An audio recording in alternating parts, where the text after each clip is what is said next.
Doctor Vijay Kumar Joshi, पूर्व director GSI, हमारे साथ जुड़ गए हैं इस वक्त, और प्रोफेसर विभूति राय, पूर्व डीन लखनऊ यूनिवर्सिटी, मेरे साथ जुड़ेंगे कुछ देर में।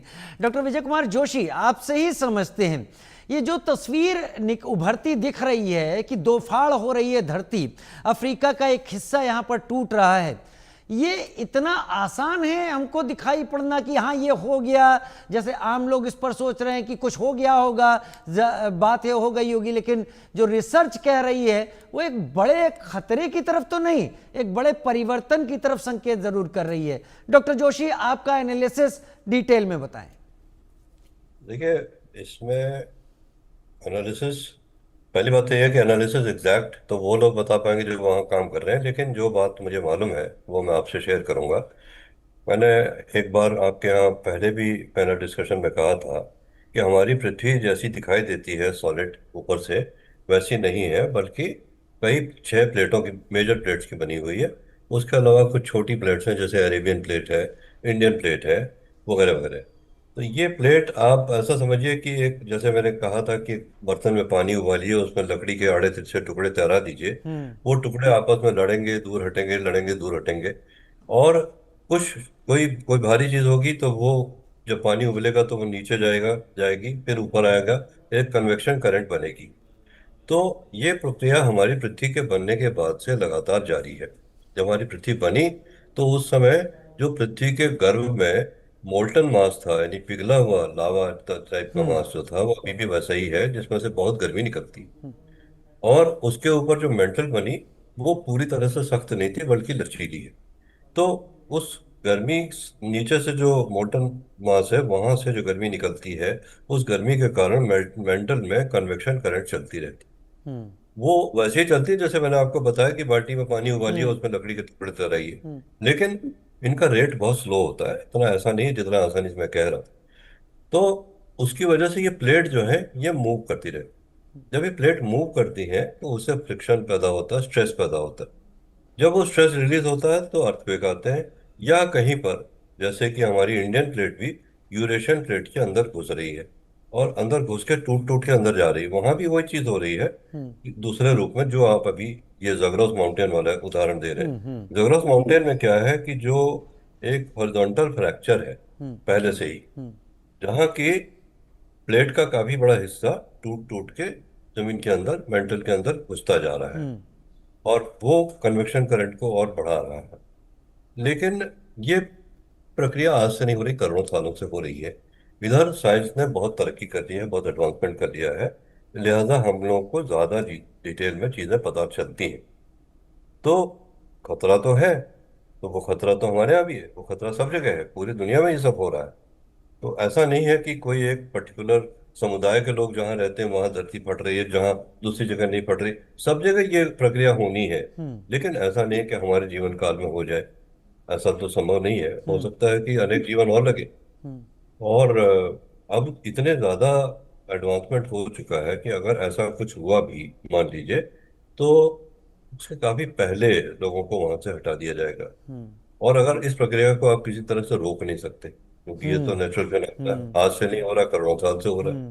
पहले हमारी जो पृथ्वी बनी थी, उस समय एक पैंजिया करके एक बड़ा भारी लैंड मास था, हम्म। जो कि टूट के दो अलग अलग लैंड मास से बना, लॉरेशिया और गोंडवाना लैंड। हम्म। लॉरेशिया में अमेरिकन कंट्रीज वगैरह आई, गोंडवाना लैंड में भारत, अफ्रीका, ऑस्ट्रेलिया, ये साउथ पोल वगैरह, अंटार्कटिका, ये सब उसमें आया। हम्म। इसके बाद भारतीय प्लेट जो है वो टूट करके समुद्र में 8,000 किलोमीटर तैर के वो गई नॉर्थ ईस्ट की ओर को, और जा करके यूरेशियन प्लेट से टकराई। हम्म। वो इतनी घनघोर टक्कर थी कि इससे हिमालय जैसे पर्वत बन गए। हम्म।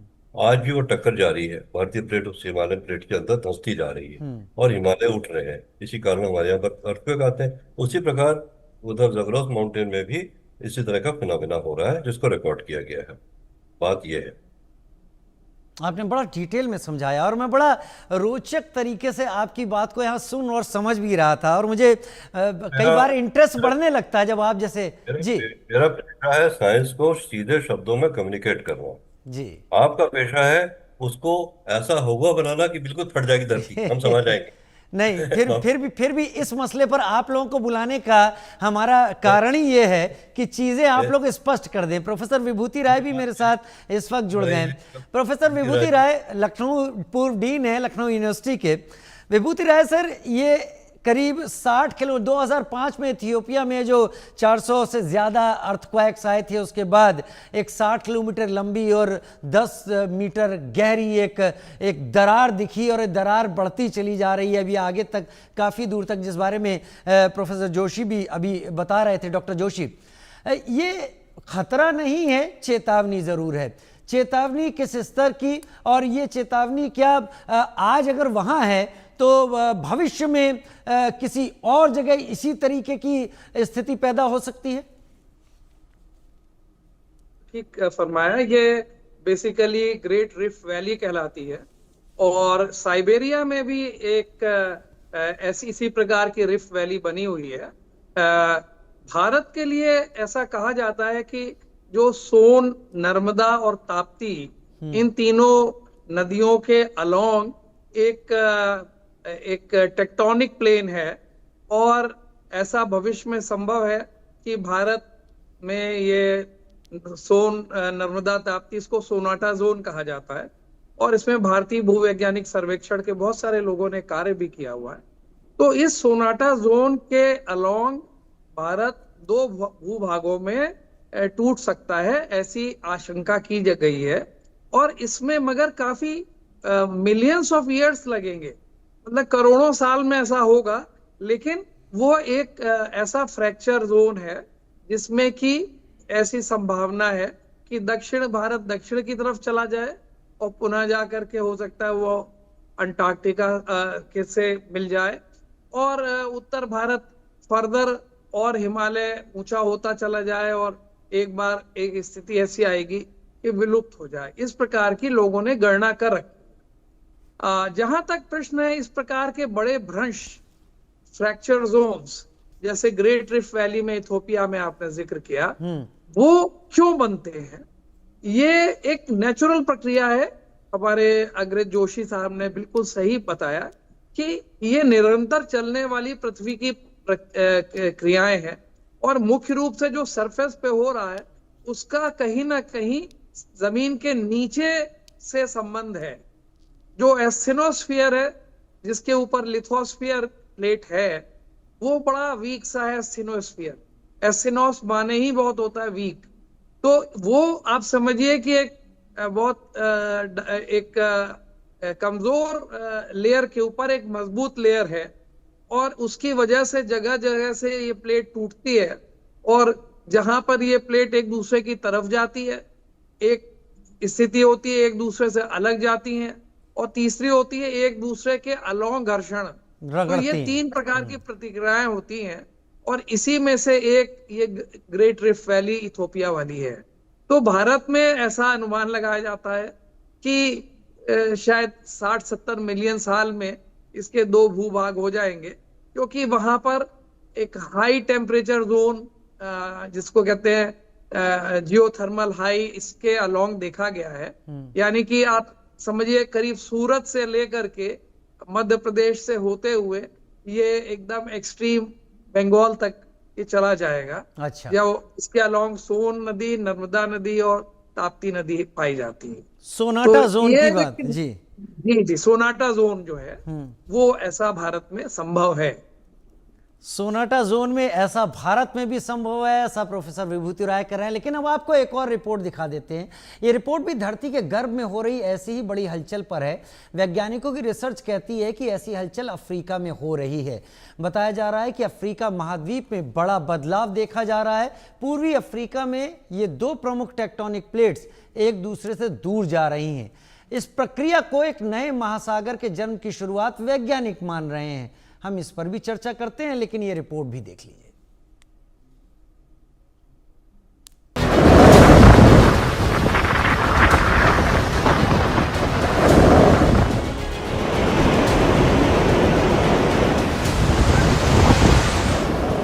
अगर आपको लग रहा है कि धरती फटने और नए समंदर बनने की घटना की चेतावनी सिर्फ एक महाद्वीप के लिए है, तो आप गलत हैं। ऐसी एक हलचल अफ्रीका में भी हो रही है। 2 टेक्टोनिक प्लेट्स पूर्वी अफ्रीका को भी तबाही का सिग्नल दे रही है। ये है न्यूबियन और सोमालियाई प्लेट। ये दोनों प्लेट अब तक एक दूसरे से जुड़ी थी, लेकिन रिसर्च कहती है कि अब ये प्लेट्स एक दूसरे से दूर जा रही हैं। इस वजह से एक रिफ्ट का निर्माण हो रहा है। वैज्ञानिकों ने इस रिफ्ट का नाम दिया है ईस्ट अफ्रीकन रिफ्ट सिस्टम। वैज्ञानिकों की माने तो ये रिफ्ट पृथ्वी पर सबसे सक्रिय भूवैज्ञानिक इलाकों में से एक है। यहाँ भी वैज्ञानिकों का मानना है कि इस हलचल की वजह से एक नए महासागर का जन्म हो सकता है। रिसर्च क्या कहती है, जरा गौर कीजिए।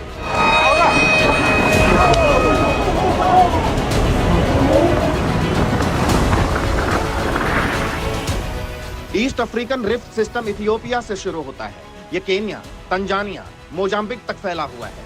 ये रिफ्ट लगभग 3500 किलोमीटर तक फैला हुआ है। प्लेटें हर साल खिसकती जा रही हैं। टेक्टोनिक प्लेट्स के अलग होते ही जमीन में हलचल होती है। इससे दरारें बन रही हैं, जो धीरे धीरे गहरी हो रही हैं। लाल सागर, अदन की खाड़ी का पानी इन दरारों में भर सकता है। इस वजह से एक नए महासागर का निर्माण होगा। लाखों साल पहले अटलांटिक महासागर भी ऐसे ही बना था।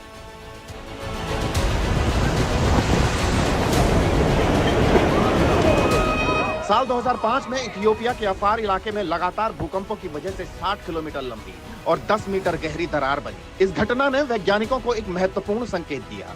वैज्ञानिकों का मानना है कि अफ्रीका का विभाजन उम्मीद से कहीं तेज हो रहा है।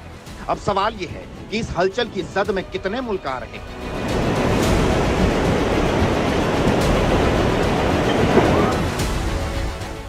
टेक्टोनिक हलचल से इथियोपिया, केन्या प्रभावित होंगे। तंजानिया और सोमालिया जैसे देश भी प्रभावित होंगे। युगांडा, जाम्बिया और रवांडा को नया समुद्र मिल सकता है।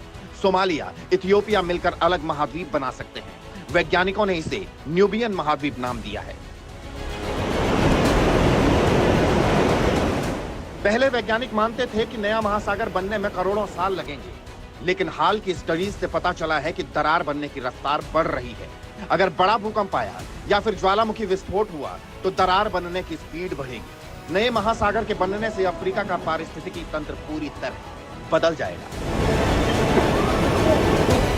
Bureau report, India news.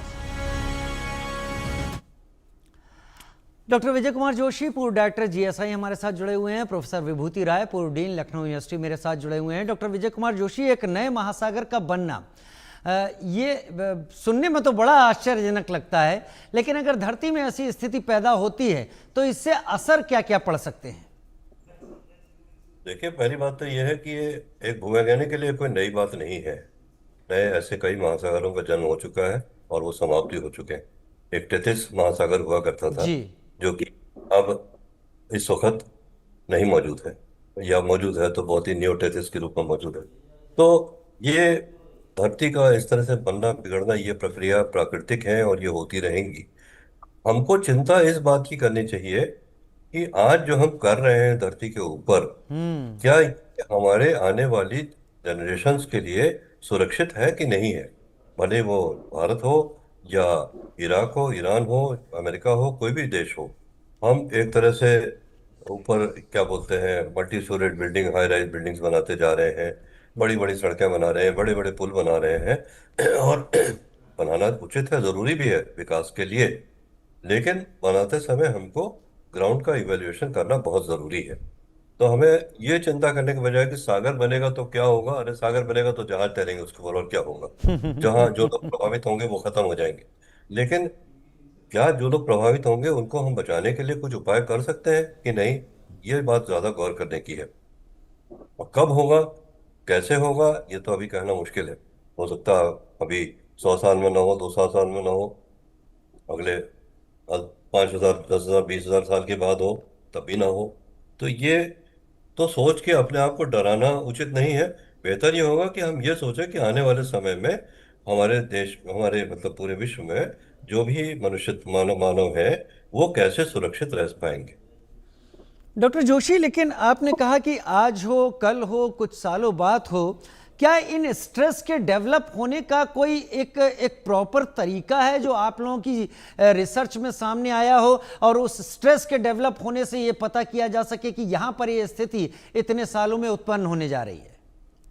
ऐसा करें कि ये सवाल आप डॉक्टर विभूति राय से पूछिए, क्योंकि ये प्रोफेसर आदमी है और दिन रात सब्जेक्ट से जुड़े हुए हैं। चलिए। मैं रिटायर्ड वैज्ञानिक हूँ, तो मैं तो सब्जेक्ट के उतना करीब नहीं रहता हूँ जितना ये रहते हैं। इसे ही इसका उत्तर ये श्रेष्ठता ज्यादा। इसे ही आपकी श्रेष्ठता मानूंगा कि आपने बहुत अच्छी तरीके से अपने क्षेत्र को यहाँ पर परिभाषित कर दिया।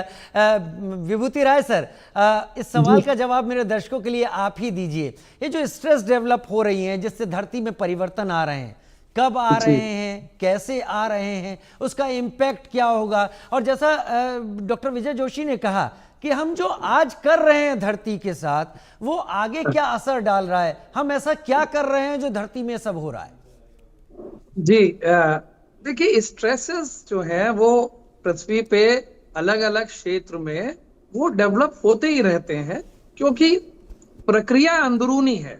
पृथ्वी के अंदर जो स्ट्रेसेस है वो सरफेस पे आ जाते हैं, और इसी कारण शायद अर्थक्वेक भी आते हैं और ये ज्वालामुखी भी फटते हैं। तो ये स्ट्रेसेस तो आए हैं, आते रहेंगे, और करोड़ों साल से आ रहे हैं और आगे भी आते रहेंगे। इनको मापने की कोई एक विशेष विधि नहीं है, यद्यपि जो जियोफिजिसिस्ट हैं वो अलग अलग ऐसे क्षेत्रों में स्ट्रेसेस के लिए मेजरमेंट्स करते रहते हैं जहां पे कि कोई एक लीनियर पैटर्न है, कोई फॉल्ट लाइन है, कोई स्ट्रेस रिलेटेड, कई फोल्डिंग रिलेटेड इश्यूज हैं, खास करके हिमालय में और हिमालय जैसे अन्य पर्वत श्रेणियों में पूरे विश्व में उन स्ट्रेसेस को मापा जाता है। लेकिन वो स्ट्रेसेस कब रॉक को फेल्योर कर देंगे, इसकी गणना करना बहुत आसान नहीं है। ये तो हम बता सकते हैं कि किस क्षेत्र में अर्थक्वेक आने की ज्यादा संभावनाएं हैं, और उसी के बेसिस पे अलग अलग जोन्स में बांटा गया है। भारत में जैसे दिल्ली जो है जोन 4 में है, और इसी प्रकार से हिमालय के अन्य क्षेत्र हैं जो और ज्यादा इंटेंस, यहाँ पे स्ट्रेसेस डेवलप हो रहे हैं और अर्थक्वेक आते रहते हैं। तो उनकी एक भौतिक रूप से एक मैपिंग तो होती है, लेकिन वो कहाँ पे फेल्योर हो जाएगा इसकी पूर्व सूचना देना आसान नहीं है, और इस पे वैज्ञानिक लगे हुए हैं कि कम से कम समय में पता चले कि भाई यहाँ पे अर्थक्वेक आ सकता है, जिससे कि तैयारी अच्छी हो। लेकिन मैं आपके माध्यम से, आपके चैनल के माध्यम से कहना चाहूंगा कि हमारे देश के हर व्यक्ति को, और हमारे देश के पूरे विश्व के हर व्यक्ति को, क्योंकि अर्थक्वेक कहीं भी आ सकते हैं, कुछ क्षेत्रों में ज्यादा आते हैं, कुछ क्षेत्रों में कम आते हैं, लेकिन आ कहीं भी सकते हैं। तो उसके लिए सबको प्रिपेयर्ड रहना होगा। मैं जापान के बारे में जानता हूं कि वहां छोटे छोटे बच्चों के, प्राइमरी स्कूल के बच्चों को ट्रेनिंग दी जाती है कि अर्थक्वेक आने पर वो क्या करें, कैसे बचाव करें, कैसे मेज के नीचे छिप जाएं, अगर ऊंची बिल्डिंग है तो सीढ़ियों का इस्तेमाल करें, लिफ्ट का इस्तेमाल ना करें। हमारे विदेश में इस प्रकार की ट्रेनिंग नहीं दी जाती। पिछले कुछ दिनों में आए भी सर ऐसे भूकंप हैं जापान में, और जापान के लोगों ने अपनी ट्रेनिंग के बलबूते उनकी तैयारी शायद पहले से कर रखी है। लेकिन ये जो भी परिवर्तन धरती में हो रहे हैं, आप दोनों की राय को ही दर्शकों के सामने रखूंगा। ये कोई नई बात नहीं है और ये कोई आखिरी बात नहीं है। ये परिवर्तन होते रहेंगे, धरती परिवर्तनशील रहेगी, महासागर महाद्वीप नए बनते बिगड़ते रहेंगे, लेकिन उसके हिसाब से खुद को ढालना और वर्तमान समय को खराब ना करना ही मुख्य उद्देश्य होना चाहिए।